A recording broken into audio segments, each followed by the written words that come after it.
মাননীয় অর্থমন্ত্রী, যিনি খুব গর্বের সাথে সংসদে বলেছেন যে বিএনপি সরকার যখন ক্ষমতায় আসে তখন ম্যাক্রো ইকোনমিতে কোনো সংকট তৈরি হয় না।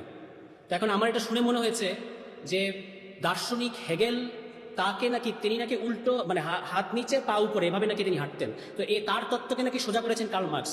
এখন বিএনপি সরকার যে আপনার পা নিচের দিকে মানে পা পেছনের দিকে এবং মাথা পেছনের দিকে দিয়ে সামনের দিকে হাঁটার চেষ্টা করছে, এটাকে ঠিক করবে কোন কার্ল মার্কস?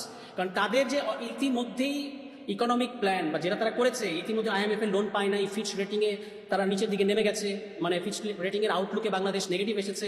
এটার মধ্য দিয়ে সামনের বিনিয়োগ এবং কর্মসংস্থানে একটা ভয়াবহ ইম্প্যাক্ট তৈরি হতে যাচ্ছে। তো আমাদের অর্থমন্ত্রী যে বলে ফেললেন যে কোনো মানে ম্যাক্রো ইকোনমিতে কোনো ঝামেলা হয় না এবং ভঙ্গুর অর্থনীতি নাকি তারা উত্তরাধিকার সূত্রে পেয়েছেন, তো আমার খুব সিম্পল প্রশ্ন, ওই ভঙ্গুর অর্থনীতি অর্থাৎ ডক্টর মোহাম্মদ ইউনূসের অন্তর্বর্তী সরকারের আমলে IMF মানে ঋণের কিস্তি শুধু দিয়েছে সেটাই না, ঋণের পরিমাণও বাড়িয়েছিল, $70 কোটি তারা বাড়িয়েছিল। আপনাদেরকে ঋণ দিল না কেন? IMF এর কাছ থেকে আপনারা কেন শূন্য হাতে এসেছেন? এটার জবাব কি বাংলাদেশের মানুষকে আপনারা দিয়েছেন?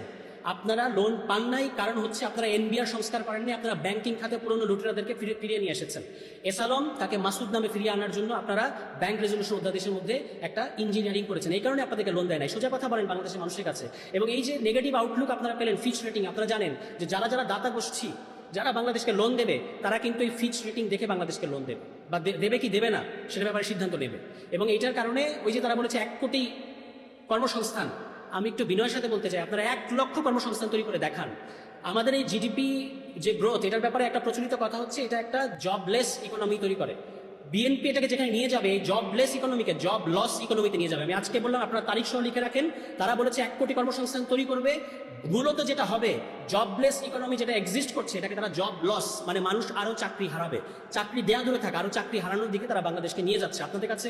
তো এই বাজেট আমি দেখলাম যে এবার বাংলাদেশের রেকর্ড বাজেট হচ্ছে 9,30,000 কোটি টাকার, তার মধ্যে দ্বিগুণেরও বেশি হচ্ছে পরিচালন ব্যয়, যার সোজা অর্থ হচ্ছে আমলাদের চা নাস্তা বিস্কিট খরচ, তাদের যে ফ্যাসিলিটিস আরামায়েশ সেগুলোর জন্য বরাদ্দ বাড়বে।